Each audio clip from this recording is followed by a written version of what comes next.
ចាលោកដានៀងជាទីមេត្រីពិធីបន់អំទូកអកអំបុកនិងសំពះព្រះខែបានរៀបចំឡើងវិញនៅរាជធានីភ្នំពេញក្នុងឆ្នាំ2014នេះ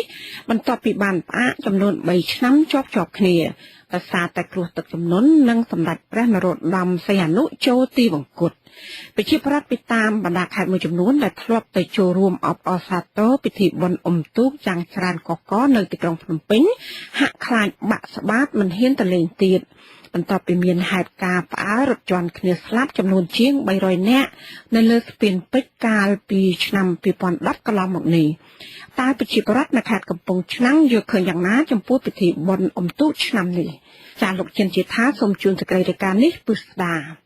ហេតុការណ៍បាញ់កំជ្រួចខុសបច្ចេកទេសបណ្ដាលឲ្យមនុស្សម្នាក់ស្លាប់6នាក់របួសកាលពីយប់ថ្ងៃទី29ខែតុលាដើម្បីអបអរខួបលើកទី10នៃការឡើងគ្រងរាជ្យសម្បត្តិរបស់ព្រះករុណាសម្ដេចព្រះបរមនាថនរោត្តមសីហមុនីបានធ្វើឲ្យប្រជាពលរដ្ឋទូទៅកាន់តែភ័យខ្លាចនិងខ្លះយល់ថាជាប្រផ្នូលមិនសូវល្អនៅថ្ងៃបុណ្យអុំទូកអកអំបុកនិងសំពះព្រះខែនៅក្នុងឱកាសនេះមានពលរដ្ឋខ្លះហាមឃាត់មិនឲ្យកូនចៅចូលទៅមើលគេប្រគំតន្ត្រីឬស្តង់លក់ដូរដែលមានមនុស្សច្រើនកកកុញដែលអាចនាំឲ្យកើតមានហេតុការណ៍អាក្រក់អ្វីមួយកើតឡើងឬបង្កើនការប្រុងប្រយ័ត្ននៅពេលដើរលេងនៅក្នុងចំណោមប្រជាពលរដ្ឋរស់នៅក្រុងកំពង់ឆ្នាំងចំនួន16នាក់ដែលវិទ្យុអាស៊ីសេរីជួបសម្ភាសនៅថ្ងៃទី3ខែវិច្ឆិកាមានភាគច្រើនអះអាងថាពួកគេមិនចង់ទៅលេងបុណ្យអុំទូកនៅរាជធានីភ្នំពេញឡើយដោយសារតែខ្លាចមានគ្រោះថ្នាក់ឬហេតុការណ៍អាក្រក់ណាមួយកើតឡើងចំពោះខ្លួនធ្លាប់ទៅម្ដងជិះឡានទៅម្ដងហ្នឹងគ្នាច្រើនកាលហ្នឹង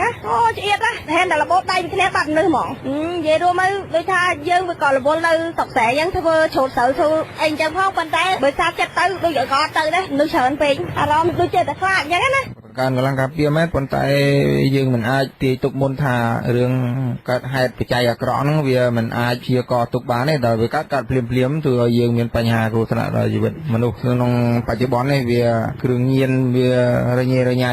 ហើយចោលប្លន់ក៏វាច្រើនបាទបញ្ហាហ្នឹងអត់មានបំណងទៅលេងបណ្ដុំទូកឆ្នាំនេះខ្លាចដូចជាផ្ទុះកញ្ជ្រោចដូចជាមានគ្រោះថ្នាក់បាត់ហេតុអីផ្សេងអញ្ចឹងដូចជាការរឿងស្អីណាកោះពេជ្រកោះអីអញ្ចឹងទៅខ្លាចចេះតែខ្លាចចេះប្រយ័ត្នណាចាចំណែកជាងបដិនខោអាវម្នាក់អ្នកស្រីនាងមានប្រសាសន៍ថាសាច់ញាតិរបស់អ្នកស្រីភាគច្រើននាំគ្នាចេញពីក្រុងភ្នំពេញមកកំសាន្តនិងជួបជុំបងប្អូនហូបអាហារជាមួយគ្នានៅតាមខេត្តជំនួសការដើរលេងប្រជាគ្នានៅរាជធានីភ្នំពេញក្នុងរយៈពេល3ថ្ងៃនៃពិធីបុណ្យអុំទូកនេះអ្នកស្រីរំលឹកហេតុការណ៍កាលពីឆ្នាំ2010ថាអ្នកស្រីគឺជាមនុស្សម្នាក់ដែលបានដើរឆ្លងស្ពានពេជ្រកាលពីយប់ផ្អើលជាន់គ្នាស្លាប់នោះប៉ុន្តែសំណាងល្អអ្នកស្រីនិងអ្នកដើរជាមួយគ្នាជាច្រើនអ្នកទៀតបានឆ្លងផុតប្រហែល1ម៉ោងទើបដឹងថាមានករណីផ្អើលរត់ជាន់គ្នាកើតឡើងក្រោយពីហេតុការណ៍នោះអ្នកស្រីមានអារម្មណ៍ភ័យខ្លាចរហូតមក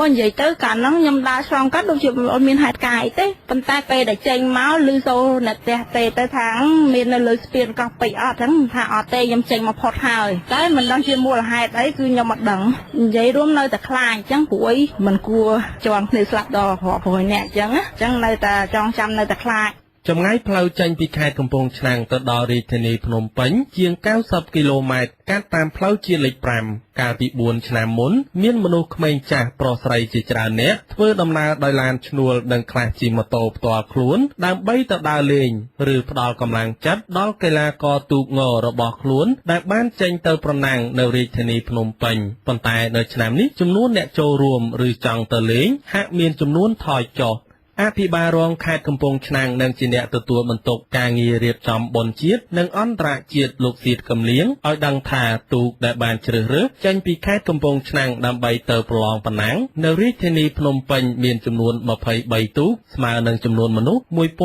1126នាក់ចំណែកចំនួនមនុស្សដែលទៅលេងឬទៅលើកទឹកចិត្តដល់កីឡាករអុំទូកនៅរាជធានីភ្នំពេញលោកក្តាប់មិនបាននោះទេប៉ុន្តែនៅក្នុងពិធីជូនដំណើរទូកទាំង23គ្រឿងទៅប្រកួតនៅរាជធានីភ្នំពេញនាស្រុកកំពង់ត្រឡាចនៅព្រឹកថ្ងៃទី3ខែវិច្ឆិកាមានប្រជាពលរដ្ឋក្នុងខេត្តមកចូលរួមអបអរសាទរយ៉ាងច្រើនកុះករច ចំពោះបញ្ហាហ្នឹងគឺជាសិទ្ធិរបស់គាត់ទេបើនិយាយទូទៅបងប្អូនកីឡាករហើយអ្នកដែលគ្រប់គ្រងហ្នឹងគេថាជារឿងធម្មតារបស់គេទៅកន្លែងគេកម្សាន្តសប្បាយសម្រាប់ថ្នាក់នៅឯគេជឿលើកិច្ចការសន្តិសុខដល់ភ្នាប់ហើយសម្រាប់យើងក៏បានពីនៃកីឡាករយើងទួចេះកាលណាយើងដើរលេងយប់ជ្រៅអីខ្លាំងពេកវានាំឲ្យយើងអស់កម្លាំងចំការទៅជាគ្រុនទៅជាខ្យល់អីហ្នឹងមិនអាចអុំកែវបានអញ្ចឹងយប់ប្រលប់ហ្នឹងគឺយើងមិនអត់ឲ្យគាត់ដើរបានតែម៉ោង8អីហ្នឹងបើលេងយប់ចូលពេកអញ្ចឹងយើងសង្ឃឹមថាគាត់អាចនឹងមិនមានបញ្ហាអីទេរ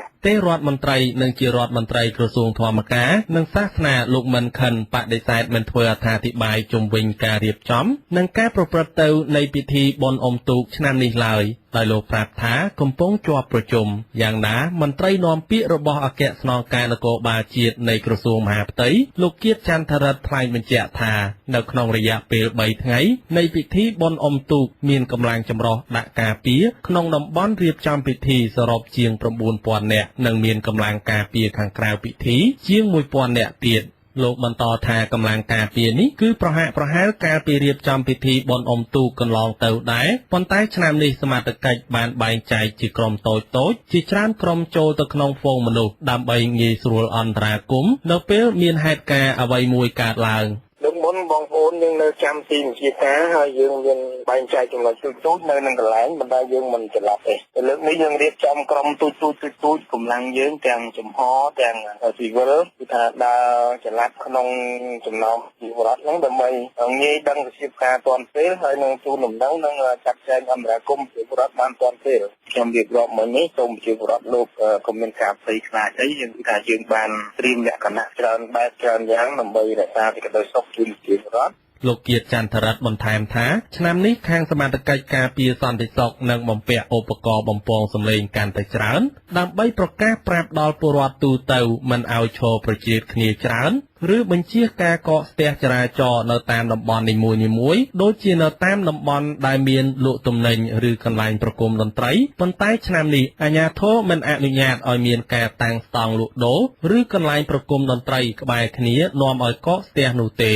នៅក្នុងរយៈពេល3ឆ្នាំជាប់គ្នាដែលរដ្ឋាភិបាលលុបចោលការរៀបចំពិធីបុណ្យអុំទូកអអំបុកនិងសំពះព្រះខែនៅរាជធានីភ្នំពេញនៅតាមបណ្ដាខេត្តមួយចំនួនក៏មានពិធីប្រណាំងទូកដែរពិធីទាំងនេះរៀបចំនៅតាមព្រែកឬស្ទឹងដោយប្រណាំងទូកត្នោតខ្ទះនិងទូកចំណុះ20នាក់មួយចំនួនដែរហើយមានអាជ្ញាធរមូលដ្ឋានចូលរួមជាអធិបតី